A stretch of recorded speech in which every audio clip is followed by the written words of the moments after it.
بسم اللہ الرحمن الرحیم انما المؤمنون الذين آمنوا بالله ورسوله وإذا كانوا معه على أمر جامع لم يذهبوا حتى يستأذنوه إن الذين يستأذنونك أولئك الذين يؤمنون بالله ورسوله فإذا استأذنوك لبعض شأنهم فأذن لمن شئت منهم واستغفر لهم الله ان اللہ غفور الرحیم۔ فرمایا بیس مسلمان تو وہی ہیں، انما المؤمنون حسر کا ترجمہ کہ مسلمان تو وہی ہیں جو اللہ پر، اللہ کے رسول پر ایمان لاتے ہیں، یقین رکھتے ہیں یا ایمان رکھتے ہیں۔ وَإِذَا كَانُوا مَعَهُ، اور جب رسول کے پاس کسی ایسے کام پہ جمع ہوتے ہیں جس کے لیے مجمع کیا گیا۔ اذا كانوا معه على امر جامع، کسی کام کی وجہ سے حضور کے پاس حاضر ہوتے ہیں جس کے لیے جمع کیا گیا، لم يذهبوا، تو وہ جاتے نہیں ہیں، یعنی اتفاقاً وہاں سے کہیں جانے کی ضرورت پڑتی ہو تو نہیں جاتے، تو جب تک آپ سے اجازت نہ لیں۔ لم يذهبوا، نہیں جاتے، حتیٰ، یہاں تک کہ یستأذنون، کہ آپ علیہ السلام سے اجازت نہ لیں، یعنی اجازت کے بغیر کہیں نہیں جاتے۔ نبی کریم صلی اللہ علیہ وسلم کی مجلس کے خصوصاً اور عام معاشرت کے بعد آداب اور احکام ہیں۔ آیات مذکورہ میں دو حکم دیے گئے ہیں۔ پہلا یہ کہ جب رسول اللہ صلی اللہ علیہ وسلم لوگوں کو کسی دینی جہاد وغیرہ کے لیے جمع کریں تو مقتضیٰ ایمان یہ ہے کہ سب جمع ہو جائیں اور پھر آپ کی مجلس سے بغیر آپ کی اجازت کے نہ جائیں۔ کوئی ضرورت پیش آئے تو حضور اکرم صلی اللہ علیہ وسلم سے اجازت حاصل کر لیں، اور اس میں حضرت صلی اللہ علیہ وسلم کو ہدایت ہے کہ کوئی خاص حرج اور ضرورت نہ ہو تو اجازت دے دیا کریں۔ اسی ضمن میں ان منافقین کی مذمت ہے جو اس تقاضا ایمان کے خلاف بدنامی سے بچنے کے لیے حاضر تو ہو جاتے ہیں مگر پھر کسی کی آڑ لے کر چپکے سے کھسک جاتے ہیں، یعنی کہیں مجلس میں بیٹھے ہونا اور پھر وہاں سے خاموش سے اٹھ کے چلے جانا، تو یہ مجلس کے آداب کے خلاف بھی ہے۔ اور چہ جائے کہ اللہ کے رسول صلی اللہ علیہ وسلم کی اجازت کے بغیر اور نکل جانا، تو یہ آیت غزوہ احزاب کے موقع پر نازل ہوئی ہے، جبکہ مشرکین عرب اور دوسری جماعتوں کے متحد محاذ نے یک بارگی مدینہ پر حملہ کیا تھا۔ رسول اللہ صلی اللہ علیہ وسلم نے بمشورہ صحابہ ان کے حملے سے بچاؤ کے لیے خندق کھودی تھی،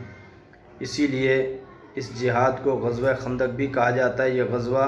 شوال 5 ہجری میں ہوا۔ بہقی اور ابن اسحاق کی روایت میں ہے کہ اس وقت رسول کریم صلی اللہ علیہ وسلم بذات خود اور تمام صحابہ خندق کھودنے میں مصروف کار تھے، مگر منافقین اول تو آنے میں سستی کرتے اور پھر آ کر بھی معمولی سا کام دکھانے کو کر لیتے اور پھر چپکے سے غائب ہو جاتے تھے۔ اس کے خلاف مومنین سب کے سب محنت کے ساتھ لگے رہتے، اور کوئی مجبوری اور ضرورت پیش آتی تو حضرت صلی اللہ علیہ وسلم سے اجازت لے کر جاتے تھے۔ اس پر یہ آیت نازل ہوئی۔ تو فرمایا کہ جب یہاں تک تو ہے کہ جب ایمان والے وہاں سے جاتے نہیں ہیں جب تک آپ سے اجازت نہ لے۔ اولئک الذین یؤمنون باللہ ورسولہ، فرمایا یہی ہیں وہ کہ جو ایمان رکھتے ہیں اللہ پر، اللہ کے رسول پر۔ ہاں، پھر اللہ کے رسول صلی اللہ علیہ وسلم کو اللہ نے ہدایت دی، فَإِذَا اسْتَأْذَنُوكَ، اگر آپ سے اجازت مانگیں، لِبَعْضِ شَأْنِهِمْ، کسی وجہ سے، کسی مجبوری کے لیے، فَأْذَن لَهُمْ، فَأْذَن، تو آپ دے دیں اجازت، لِمَنْ شِئْتَ مِنْهُمْ، ان میں سے جس کو چاہیں آپ اجازت دے دیں، یعنی آپ نے دیکھا کہ اس کا جانا مناسب ہے، اتنی زیادہ ضرورت پیش نہیں آتی تو آپ ان کی اجازت دے دیں اور ان کے لیے استغفار کریں اللہ سے۔ ان اللہ غفور الرحیم، بے شک اللہ تعالیٰ بخشنے والا مہربان ہے۔ لا تجعلوا دعاء الرسول بینکم کدعاء بعضکم بعضا، اور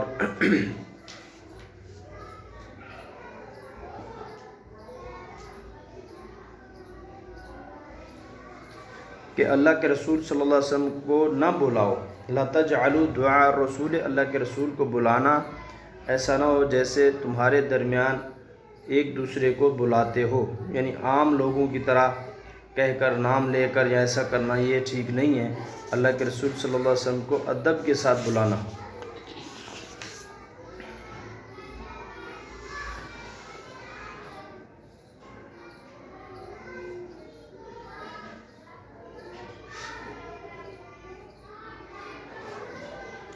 تم لوگ رسول اللہ صلی اللہ علیہ وسلم کے بلانے کو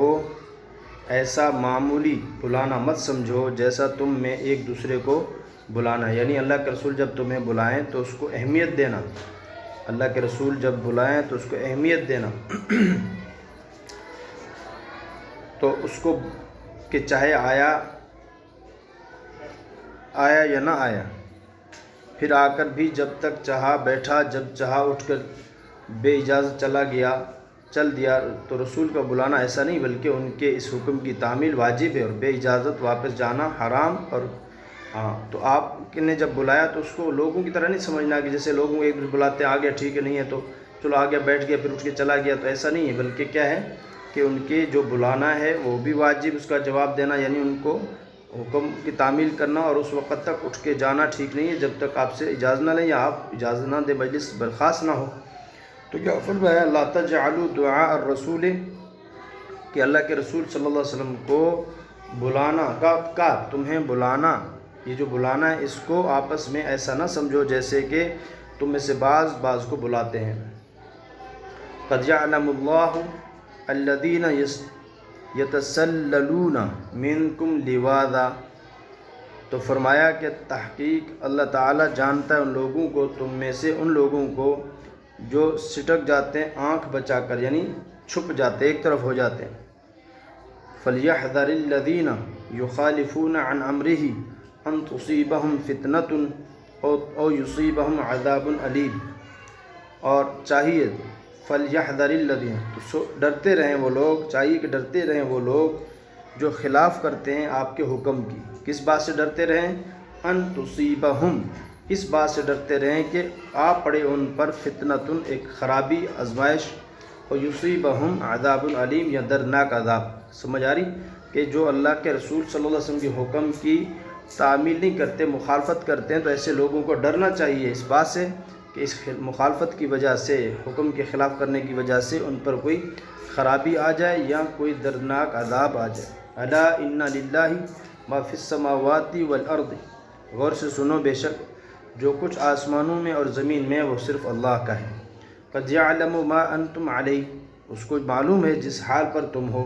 ویوم یرجعون الیہ فینبئہم بما عملوا، اور جس دن پھر جائیں گے ان کی طرف، اس کی طرف، تو بتائے گا ان کو جو کچھ انہوں نے کیا۔ جس دن اللہ کی طرف یہ لوگ جائیں گے، پھر جائیں گے، یعنی جس طرف یہ اللہ کی طرف جائیں گے تو اللہ کیا کرے؟ فَيُنَبِّئُهُم، تو اللہ پاک بتائے گا ان کو بما عملوا، جو کچھ انہوں نے کیا، جو اعمال کیے، برائیاں کی، اللہ کے حضور اکرم صلی اللہ علیہ وسلم کے حکم کی مخالفت کی، تو اللہ پاک وہاں ان کو بتا دے گا۔ واللہ بکل شیء علیم، اور اللہ تعالیٰ ہر چیز کو جانتا ہے، ہر چیز کو جانتا ہے۔ تو اللہ کے رسول صلی اللہ علیہ وسلم کے احکام ماننا، آپ کے قول پہ عمل کرنا، یہ واجب ہے۔ تو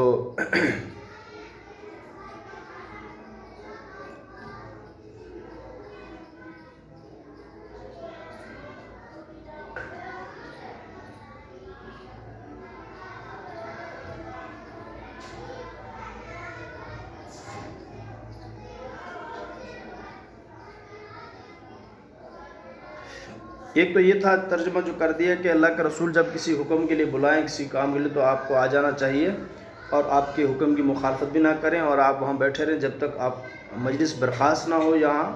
اجازت نہ لے جائیں۔ تو دوسرا یہ کہ اس سے مراد یہ بھی ہو سکتا ہے، اس تفسیر کی بنا پر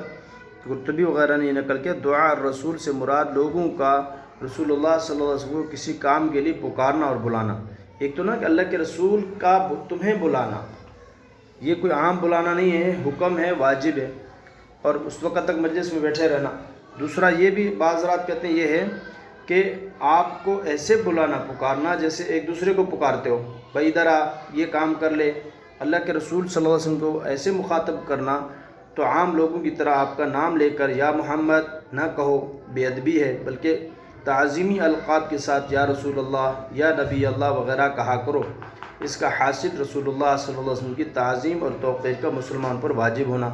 اور ہر ایسی چیز سے بچنا ہے جو ادب کے خلاف ہو یا جس سے حضرت صلی اللہ علیہ وسلم کو تکلیف پہنچے۔ یہ حکم ایسا ہوگا جیسے سورہ حجرات میں اسی طرح کے کئی حکم دیے گئے، مثلا لا تجہروا لہ بالقول کجہر بعضکم لبعض، یعنی آپ صلی اللہ علیہ وسلم سے بات کرو تو ادب کے ساتھ بات کرو، ضرورت سے زیادہ اونچی آواز سے بات نہ کرو جیسے لوگ آپس میں کیا کرتے ہیں۔ مثلا یہ کہ جب آپ گھر میں تشریف رکھتے ہوں تو باہر سے آوازیں دے کر نہ بلاؤ، بلکہ آپ کے باہر تشریف لانے کا انتظار کرو۔ ان الذین ینادونک من وراء الحجرات میں اس کا بیان ہے کہ آپ علیہ السلام جب بیٹھے ہوں مجلس میں موجود ہوں تو آپ کو باہر سے ایسے نہ بلایا جائے بلکہ ادب کے ساتھ بلایا جائے، یا آپ کے انتظار کرتے رہیں آپ کے باہر آنے تک کا۔